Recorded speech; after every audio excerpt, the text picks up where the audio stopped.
Good morning all students, welcome to our channel pharmacy Mukesh Mehta. आज हम RRB pharmacist के pharmacology के कुछ इम्पोर्टेंट क्वेश्चन को डिस्कस करेंगे, जो कि हर साल अलग अलग एग्ज़ाम्स के अंदर एम्स हो गया, अपने आरआरबी फार्मासिस्ट हो गया, या फिर बीआर बोर्ड हो गया, या एमपी बोर्ड हो गया, राजस्थान बोर्ड हो गया, इन सभी पॉइंट ऑफ व्यू ये क्वेश्चन बहुत ही इम्पोर्टेंट रहेंगे। ठीक है, सबसे पहले तो मैं आपको बता देता हूँ कि आरआरबी फार्मासिस्ट का जो एग्ज़ाम है वो 28 अप्रैल से लेके 30 अप्रैल के बीच में 3 दिनों के अंदर होने वाला है। अब जो पहले हो गया सो हो गया, अब अपने को ये ध्यान देना है कि अब इन जो दिन रहे हैं, जितने भी दिन रहे, फॉर एग्ज़ाम्पल 12, 13, 14 दिन, इसके अंदर अपन कैसी मेहनत करें और अपन कैसे अच्छे अंक प्राप्त कर सकें। आज अपन इसी को देखेंगे। अपन सबसे पहले स्टार्ट करते हैं कि क्वेश्चन नंबर 1 को देखें अगर अपन, क्योंकि आज अपन फार्माकोलॉजी के क्वेश्चन को डिस्कस कर रहे हैं। तो क्वेश्चन नंबर जो फर्स्ट है, which of the following drug is a non selective beta blocker. अब सबसे पहले ये क्या क्लासिफिकेशन रिलेटेड क्वेश्चन है। एंटी हाइपरटेंसिव ड्रग का क्लासिफिकेशन अपने को याद होना ही चाहिए, क्योंकि मोस्ट ऑफ द क्वेश्चन वहाँ से अक्सर आते हैं। ठीक है, तो यहाँ पे अपना जो क्या बोलते हैं आंसर हो जाएगा एटेनोलोल, प्रोपेरेनोलोल, मेटेप्रालोल, बिसोप्रोलोल। तो इसके अंदर अपना हो जाएगा propranolol, because propranolol block both beta 1 beta 2 receptor, while जबकि atenolol, metoprolol and bisoprolol are a cardio selective only beta 1 blocker है। इसीलिए अपने को या फिर नॉन सेलेक्टिव बीटा ब्लॉकर की बात करें तो बीटा 1 बीटा 2 दोनों के ऊपर काम करेगी प्रोप्रेनोलोल।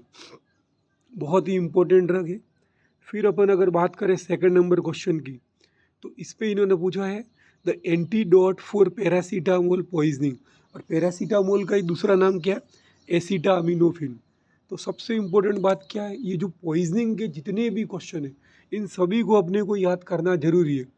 अगर यहाँ पे अपन बात करें ऑप्शन की, तो एट्रोपिन हो गया, एन एसिटाइलसिस्टीन है, फ्लूमाजेनिल है, नेलोक्सोन है। तो यहाँ पे अपना हो जाएगा N acetylcysteine, because paracetamol overdose से क्या होता है, लीवर डैमेज वगैरह हो सकता है।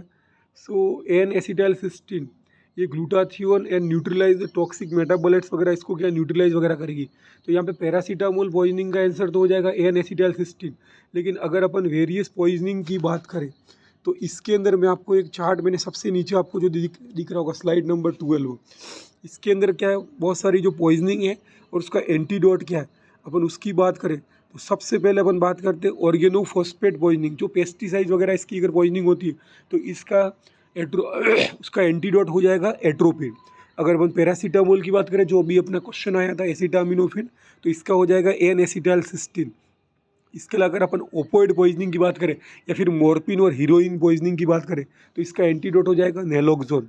फिर अपन बेंजोडाइजिपिन अगर पॉइजनिंग की बात करें तो फ्लूमाजेनिल हो जाएगा। फिर अपन अगर बात करें क्या बोलते हैं मेथानॉल और इथाइलिन ग्लाइकोल पॉइजनिंग का, तो इसका हो जाएगा क्या बोलते हैं फोमीपिजोल्स। इसके अलावा अगर आयरन पॉइजनिंग की बात करें तो डेस्फेरो एग्जामाइन, ये भी बहुत इंपॉर्टेंट क्वेश्चन है, बहुत बार आ चुका है ऐसा। फिर अगर अपन साइनाइड पॉइजनिंग की बात करें तो सोडियम थायोसल्फेट एंड हाइड्रोक्सोकोलाबामिन। फिर हेपेरिन पॉइजनिंग की बात करें तो प्रोटामिन सल्फेट हो जाएगा। एंड वॉरफेरिन पॉइजनिंग की बात करें तो विटामिन के हो जाएगा। फिर अगर अपन डिजिटलिस की बात करें तो डिजिटल स्पेसिफिक एंटीबॉडी या फिर डिजीबाइंड वगैरह हो जाएगा। फिर आइसोनियाजाइड पॉइजनिंग की बात करें तो पायरिडोक्सिन, इसीलिए आइसोनियाजाइड्स के साथ मोस्ट ऑफ द अपने को पायरिडोक्सिन, विटामिन B6 भी लेना जरूरी है। फिर अगर बीटा ब्लॉकर पॉइजनिंग की बात करें तो ग्लूकागॉन। कैल्शियम चैनल ब्लॉकर की बात करें तो कैल्शियम ग्लूकोनेट। फिर लेड पॉइजनिंग की बात करें तो EDT है, बहुत इंपॉर्टेंट क्वेश्चन है। फिर आर्सेनिक और मर्करी पॉइजनिंग की बात करें तो BAL बाईमरकेप्ट्रोल। फिर क्या बोलते हैं DMS है। और मेथामोग्लोबोएनीमिया, अगर नाइट्रेट्स पॉइजनिंग की बात करें तो मिथाइलिन ब्लू। तो ये बहुत सारे अलग अलग पॉइजनिंग और उसका एंटीडोट है, ये आपको याद होना जरूरी है। फिर अगर अपन क्वेश्चन नंबर 3 की बात करें तो which drug is classified as a proton pump inhibitor. Proton pump inhibitor के अंदर अपने को PPI वगैरह देखना है। तो पीपीआई के अंदर क्या हो जाएगा, पेंटाप्रोजोल, ओमिप्राजोल, रेबिप्राजोल, एस्माप्राजोल, इन सभी क्लास की ड्रग। तो यहाँ पे दे रखा है जो ऑप्शन है अपने पास, रेनिटिडिन, सुक्रालफेट, ओमिप्राजोल और मिसोप्रोस्टेल। तो यहाँ पे अपना इजी आंसर हो जाएगा ओमिप्राजोल। और एक बात और ध्यान रखने का, अगर अपन ओमिप्राजोल या फिर पीपीआई का मैकेनिज्म ऑफ एक्शन की बात करें तो it inhibit H+K+ potassium ATPase pump in gastric parietal cell and reducing the acid secretion वगैरह को कम करेगी। तो आपको ये इसका मैकेनिज्म एक्शन भी देखना है। फिर अपन अगर बात करें क्वेश्चन नंबर 4 की, which of the following is an example of the मैक्रोलाइट antibiotics. अब मैक्रोलाइट एंटीबायोटिक्स आते ही आपके दिमाग में आना चाहिए, एजिथ्रोमाइसिन हो गया, एरिथ्रोमाइसिन हो गया। और दूसरी बात एक और, अब ये जितने भी मैक्रोलाइट्स एंटीबायोटिक्स वगैरह रहते हैं, इसका अगर अपन मैकेनिज्म ऑफ एक्शन की बात करें तो ये क्या, प्रोटीन सिंथेसिस को ब्लॉक करता है। और इसमें भी अपने को दो चीज़ें और ध्यान रखनी है।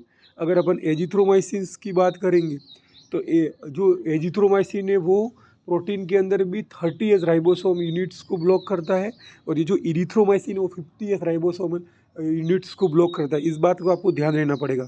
तो मैक्रोलाइट्स में यहाँ पे सीधा एग्जाम्पल हो जाएगा अपना एरिथ्रोमाइसिन। और इरिथ्रोमाइसिन अपने क्या बोलते हैं, ये बैक्टीरियो स्टैटिक्स का काम करेगा। So macrolide like erythromycin inhibit bacterial protein synthesis, जो भी मैंने आपको बताया था। और it bind to the 50S ribosomal units को ये बाइंड होता है। और अगर यही एजिथ्रोमाइसिन की बात करें तो 30S राइबोसोमल यूनिट वगैरह को क्या बोलते हैं, ब्लॉक करता है। ये बात को भी आपको ध्यान रखना है, मैकेनिज्म एक्शन की क्वेश्चन है। फिर नेक्स्ट क्वेश्चन आता है, which of the following insulin type is long acting. अब इसमें से ऐसा कौन सा इंसुलिन है जो लॉन्ग एक्टिंग काम करेगा। फर्स्ट है रेगुलर इंसुलिन, या फिर NPH इंसुलिन, फिर इंसुलिन स्प्रो और इंसुलिन जिलार्जिन। सो यहाँ पे आंसर हो जाएगा insulin glargine, because the insulin glargine provide a steady release and last up to 24 hours, और it is use for the basal control in the diabetes. इसे sustain action वगैरह करेगा, तो एक बार रिलीज होने के बाद मतलब 24 आवर्स तक काम करेगा। तो यहाँ पे हो जाएगा इंसुलिन जिलार्जिन। फिर नेक्स्ट क्वेश्चन आता है अपना, which diuretics act on the loop of Henle. ऐसा कौन सा डाययूटिक्स है जो लूप ऑफ हेनले। तो ये भी क्लासिफिकेशन, डाययूटिक्स की क्लासिफिकेशन से सीधा क्वेश्चन है। अगर यहाँ पे लूप डाययूटिक्स की बात करें तो इसके लिए मैं आपको एक ट्रिक बताता हूँ। लूप डाययूटिक्स की एक ट्रिक है FBPE पे, FB पे। तो F मतलब फोरेसुमाइड हो जाएगा, B मतलब ब्यूमेटेनाइड हो जाएगा, P मतलब पायरेथानमाइड हो जाएगा, और FB पे E मतलब एथाक्राइलिक एसिड हो जाएगा। तो यहाँ पे सीधा सीधा आंसर है फोरेसोमाइड, या फिर स्पिरोलेक्टेन वगैरह ये दे रखा है, या एजिटाजोलामाइड, स्पिरोलेक्टेन वगैरह ये नीचे क्लास की ड्रग है, अपने अपने क्या बोलते हैं AIC, ऐसा इंड्यूस प्रोटीन्स वगैरह से रिलेटेड। तो यहाँ पे सीधा सीधा आंसर हो जाएगा फोरेसोमाइड। तो furosemide inhibit the sodium potassium 2 chloride. ये भी ध्यान रखना, मैकेनिज्म ऑफ एक्शन यहाँ पे काम करता है। और यही अगर स्पिरोलेक्टेन की बात करें तो इंड्यूस प्रोटीन वगैरह होता है, AIP वगैरह वहाँ पे काम करता है। तो ये अपने को ध्यान रखना है फर्स्ट बात। तो लूप ऑफ हेनले वगैरह के ऊपर काम करेगा, और it inhibit sodium potassium 2 chloride channel. तो यहाँ पे आंसर सीधा हो जाएगा फोरेसोमाइड। और अपने लूप ड्रग्स की बात करें तो FBPE। तो ये 4 ड्रग्स हो जाएगी। फिर नेक्स्ट क्वेश्चन आता है, digoxin is use in the treatment of. अब हाइपरटेंशन, या फिर हाइपोथायरॉयडिज्म, या फिर कंजेस्टिव हार्ट फेलियर, या अस्थमा। तो यहाँ पे सीधा सीधा हो जाएगा कंजेस्टिव हार्ट फेलियर, बिकॉज क्या बोलते हैं, digoxin increase the myocardial contractility bye the inhibiting the sodium potassium ATP, और it help the cardiac failure या एट्रियल फाइब्रिलेशन वगैरह। तो जब कार्डियक फेलियर्स वगैरह की बात करें कि मतलब अपने को जितना भी ऑक्सीजन की सप्लाई और डिमांड की बात है तो वहाँ पे कम फुलफिल हो रहा है, तो उस कंडीशन में अपन ये डिजोक्सिन या डिजिटेलिस वगैरह को यूज करते हैं कार्डियोटोनिक के रूप में। तो इसीलिए यहाँ पे कंजेस्टिव हार्ट फेलियर के कंडीशन में अपन डिजोक्सिन को यूज करेंगे। फिर नेक्स्ट क्वेश्चन आता है, the drug of choice for the anaphylactic shock. So यहाँ पे वो अपने क्या बोलते हैं MCQs के अंदर ऑप्शन नंबर A है एट्रोपिन, B है एड्रेनलिन, C है हाइड्रोकोर्टिसोन, और D है डोपामाइन। तो यहाँ पे सीधा आंसर हो जाएगा एड्रेनलिन, बिकॉज ये जो एड्रेनलिन या फिर जो एपिनेफ्रिन है act as a beta receptor और रिवर्सिंग हाइपोटेंशन एंड ब्रोंकोस्पाज्म और oedema in the anaphylactic shock वगैरह। So first choice of drug यहाँ पे इस कंडीशन में हो जाएगा एड्रेनलिन। सो एड्रीनलिन को अपन लाइफ सेविंग ड्रग भी बोलते हैं।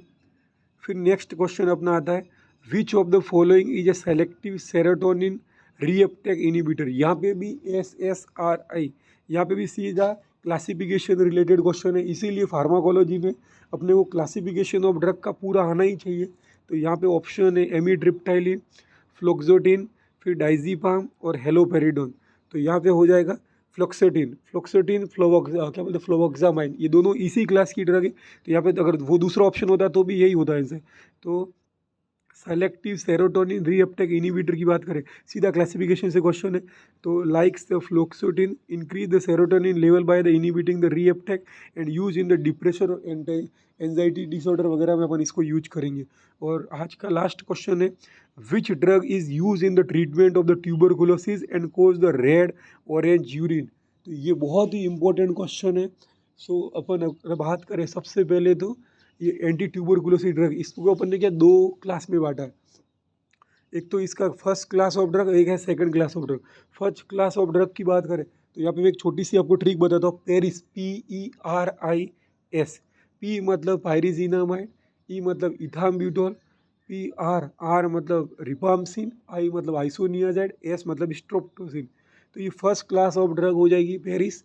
और दूसरी जो क्लास है इथियोनामाइड वगैरह, 3 क्लास की ड्रग, पैरामिनोसैलिसिलिक एसिड वगैरह, ये तीनों सेकंड क्लास की ड्रग है। तो यहाँ पे सीधा अपने को पूछा है ट्यूबरकुलोसिस, और जो कि रेड ऑरेंज यूरिन करता है। तो इसमें जो अपने को ये ऑप्शन दे रखे हैं यहाँ पे इथाम्ब्यूटोल, आइसोनियाजाइड, रिपाम्सिन और पायरिजीनामाइड। और अपने को पहले ही पता है रिपाम्सिन का साइड इफेक्ट रहता है ऑरेंज रेड कलर्ड यूरिन होता है।